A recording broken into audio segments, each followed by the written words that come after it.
పశ్చిమ గోదావరి జిల్లా నర్సాపురానికి 8 కిలోమీటర్ల దూరంలో పాలకొల్లు అనే గ్రామం ఉంది. ఈ గ్రామంలో శ్రీరామచంద్రమూర్తి సీతమ్మవార్ల స్వహస్త్రాలతో ప్రతిష్ఠితమైన ప్రసిద్ధ క్షీరారామలింగేశ్వర స్వామి వారి దేవాలయం ఉంది. ఆంధ్రప్రదేశ్ లో పంచారామాలుగా ప్రసిద్ధి చెందిన 5 పుణ్యక్షేత్రాలలో ఈ పాలకొల్లు ఒకటి. స్థల పురాణం ప్రకారం ఒకప్పుడు శివుడు ఇక్కడ బాణం వేస్తే భూమిలో నుంచి పాలు ఉబికి పైకి వచ్చాయి అని పెద్దల మాట. అందువల్ల దీనిని పాలకొల్లుగా పిలిచారు.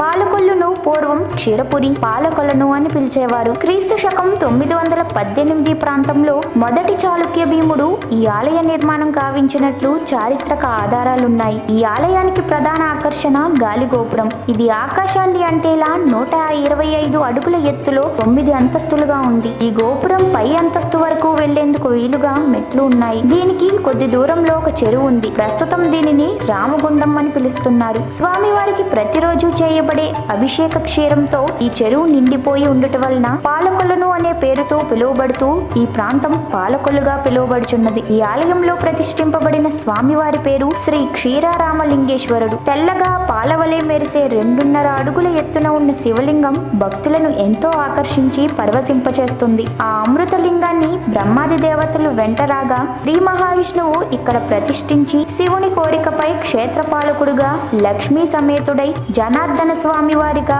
ఈ క్షేత్రంలోనే కొలువై భక్తులను శివునితో పాటు అనుగ్రహిస్తున్నారు. పూర్వం ఉపమన్యుడు అనే బాలభక్తుడు పాలకై పరమేశ్వరుని ప్రార్థించగా ఆయన కరుణించి తన త్రిశూలాన్ని భూమిపై దించగా భూగర్భం నుండి పాలు ఉద్భవించాయి. అందుచే ఈ ప్రాంతం క్షీరపురిగా ప్రసిద్ధికెక్కింది. ఇదే కాలగమనంలో పాలకొలనుగా పాలకొల్లుగా వ్యవహరిస్తున్నారు. శ్రీ మహావిష్ణువు ప్రతిష్ఠించిన అమృతలింగ శిరోభారాన్ని శ్రీరాముడు భక్తి శ్రద్ధలతో అర్చించుటకే శ్రీ క్షీరరామలింగేశ్వర స్వామి అనే పేరు ఈ స్వామికి స్థిరపడింది. శ్రీరాముడు బ్రహ్మహత్య దోష నివారణకై రామలింగేశ్వర లింగంతో పాటు కాశీ నుండి తెచ్చిన శివలింగాన్ని కాశీ విశ్వేశ్వరుడుగా ఇక్కడ ప్రతిష్ఠించారని క్షేత్ర పురాణం తెలుపుతోంది. ఈ ఆలయ ప్రాకార మండపంలో కుడి పక్కన త్రిపురా సుందరీదేవి కొలువై ఉంది. శ్రీ ఆది శంకరాచార్యులు ఇక్కడ శ్రీచక్రం ప్రతిష్ఠించారు. ఆలయ ప్రాంగణంలో ఉన్న ఉపాలయాల్లో విఘ్నేశ్వర, గోకర్ణేశ్వర, సుబ్రహ్మణ్యేశ్వర ఆలయాలున్నాయి. పశ్చిమం వైపు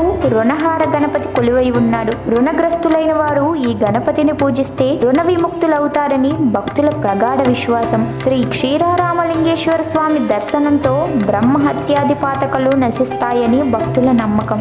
మీకు ఈ వీడియో నచ్చితే లైక్ చేయండి, షేర్ చేయండి. మరిన్ని అప్డేట్స్ కోసం మా ఛానల్ని సబ్స్క్రైబ్ చేయండి.